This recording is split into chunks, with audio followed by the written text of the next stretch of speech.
الحمدللہ رب العالمین والصلاة والسلام علی سید المرسلین اما بعد فاعوذ باللہ من الشیطان الرجیم بسم اللہ الرحمن الرحیم۔ ناظرین، آپ دیکھ رہے ہیں R.Q کریشنز اور میں ہوں آپ کا ہوسٹ راؤ قیوم سعید۔ ناظرین، آج کا ہمارا ٹاپک آف ڈسکشن ہے کہ وضو کا طریقہ۔ درود شریف کی فضیلت سب سے پہلے ہم یہ ڈسکس کریں گے۔ سرکار دو عالم نور مجسم شاہ بنی آدم رسول محتشم صلی اللہ علیہ وآلہ وسلم کا فرمان معظم ہے، جس نے دن اور رات میں میری طرف شوق و محبت کی وجہ سے تین مرتبہ درود پاک پڑھا۔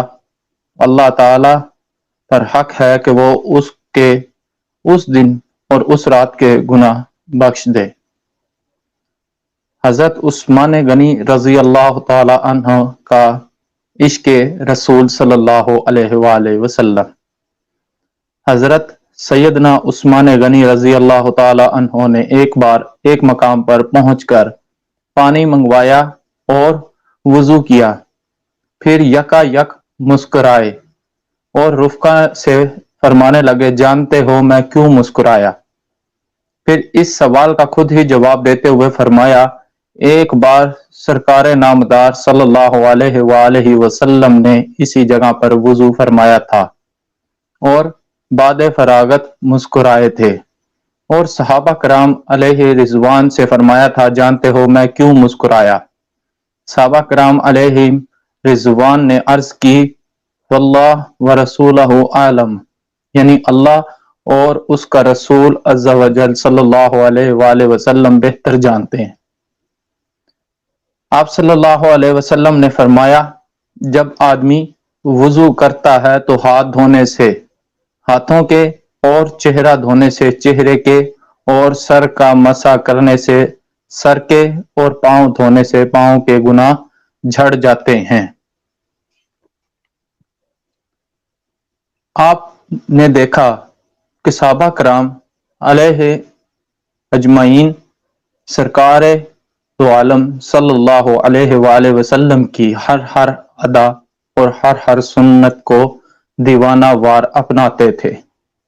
نیز اس روایت سے گناہ دھونے کا نسخہ بھی معلوم ہو گیا۔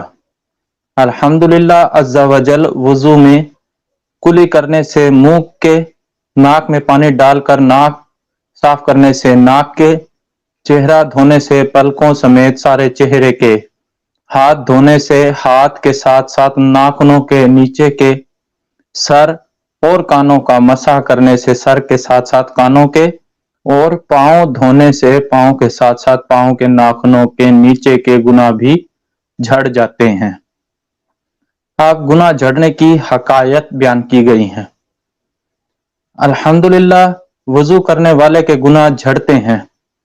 اس ضمن میں ایک ایمان افروز حکایت نقل کرتے ہوئے حضرت علامہ عبد الوہاب شعرانی فرماتے ہیں، ایک مرتبہ سیدنا امام اعظم ابو حنیفہ رضی اللہ تعالی عنہ جامع مسجد کوفہ کے وضو خانہ میں تشریف لے گئے تو ایک نوجوان کو وضو بناتے ہوئے دیکھا، اس سے وضو میں استعمال شدہ پانی کے قطرے ٹپک رہے تھے۔ آپ نے ارشاد فرمایا، اے بیٹے، ماں باپ کی نافرمانی سے توبہ کر لے۔ اس نے فوراً عرض کی، میں نے توبہ کی۔ ایک اور شخص کے وضو میں استعمال ہونے والے پانی کے قطرے ٹپکتے دیکھے۔ آپ نے اس شخص سے ارشاد فرمایا، اے میرے بھائی، تو زنا سے توبہ کر لے۔ اس نے عرض کی، میں نے توبہ کی۔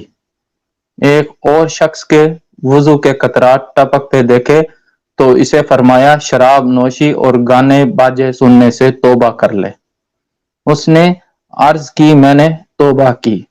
سیدنا امام اعظم ابو حنیفہ رضی اللہ تعالیٰ عنہ پر کشف کے باعث چونکہ لوگوں کے عیوب ظاہر ہو جاتے تھے، لہٰذا آپ نے بارگاہ خداوندی میں اس کشف کے ختم ہو جانے کی دعا مانگی۔ اللہ نے دعا قبول فرما لی، جس سے آپ کو وضو کرنے والوں کے گناہ جھڑتے نظر آنا بند ہو گئے۔ اب ہے کہ سارا بدن پاک ہو گیا۔ دو حدیثوں کا خلاصہ ہے، جس نے بسم اللہ کہہ کر وضو کیا اس کا سر سے پاؤں تک سارا جسم پاک ہو گیا، اور جس نے بغیر بسم اللہ کہے وضو کیا اس کا اتنا ہی بدن پاک ہوگا جتنے پر پانی گزرا ہو۔ باوضو سونے کی فضیلت۔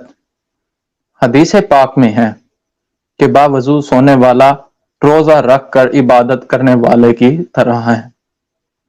باوضو مرنے والا شہید ہے۔ مدینے کے تاجدار صلی اللہ علیہ وآلہ وسلم نے حضرت سیدنا انس رضی اللہ تعالی عنہ سے فرمایا، بیٹا اگر تم ہمیشہ باوضو رہنے کی استطاعت رکھو تو ایسا ہی کرو، کیونکہ ملک الموت جس بندے کی روح حالت وضو میں قبض کرتا ہے اس کے لیے شہادت لکھ دی جاتی ہے۔ میرے آقا اعلی حضرت امام احمد رضا خان علیہ رحمت الرحمن فرماتے ہیں، ہمیشہ باوضو رہنا مستحب ہے۔ مصیبتوں سے حفاظت کا نسخہ۔ اللہ عز و جل نے حضرت سیدنا موسیٰ کلیم اللہ سے فرمایا، اے موسیٰ اگر بے وضو ہونے کی صورت میں تجھے کوئی مصیبت پہنچے تو خود اپنے آپ کو ملامت کرنا۔ ہمیشہ باوضو رہنا اسلام کی سنت ہے۔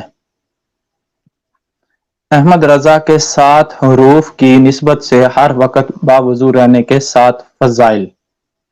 میرے آقا امام اہل سنت امام احمد رضا خان فرماتے ہیں، بعض عارفین نے فرمایا، جو ہمیشہ باوضو رہے اللہ تعالیٰ اس کو 7 فضیلتوں سے مشرف فرمائے۔ نمبر 1، ملائکہ اس کی صحبت میں رغبت کریں۔ نمبر 2، قلم اس کی نیکیاں لکھتا رہے۔ نمبر 3، اس کے اعضاء تسبیح کریں۔ نمبر 4، اس سے تکبیر اولیٰ فوت نہ ہو۔